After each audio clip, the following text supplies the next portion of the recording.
خالی واقعہ نہیں سناونا، یہ اندر مسئلے آپ صلی اللہ علیہ وسلم بھی موجود، آپ دے دوئے وزیر بھی موجود ہیں۔ دوستو مسئلہ یہ بن گیا، منظر یہ بن گیا، ایک پیرے تے دو مرید ہیں، ایک آمنہ دلال صلی اللہ علیہ وسلم اللہ دے پیغمبر ہیں تے دو انہاں دے صحابی ہیں۔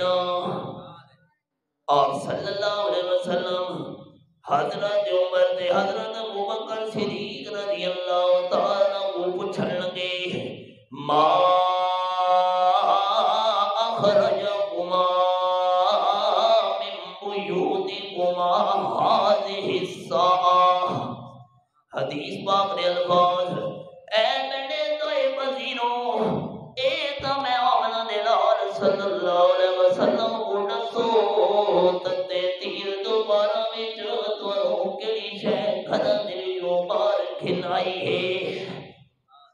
جھگڑے ختم، آمنہ دلال صلی اللہ علیہ وسلم دا حسینہ وچوں آسن ہونا برحق، جمیلہ وچوں اجمل ہونا برحق، کریمہ وچوں اکمل ہونا برحق، آمنہ دلال صلی اللہ علیہ وسلم دا ساری کائنات وچ اللہ کریم دوبارہ افضل ہونا برحق، لیکن عالم الغیب ہونا دل حلال جانا صرف اللہ کریم دا حق ہے۔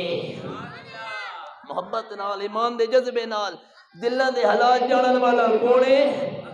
محبت نال ایک باری اور کون ہے؟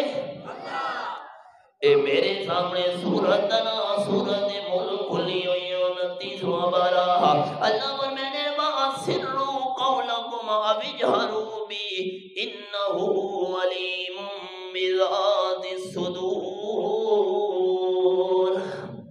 اے آیت کریمہ نمبر 13 سورت نا سورت الملک 29واں بارہ، اللہ فرمانے ہولے آواز نال گل کرو، ڈانڈ کھٹ کے اچھی آواز نال گل کرو، میں اللہ کریم تہاڈیاں ساریاں آوازاں کو جاندا ہاں تے میں اللہ کریم کیوں نہ جانا، انہ علیم بذات الصدور، میں اللہ دل دے ارادے بھی جاندا ہاں۔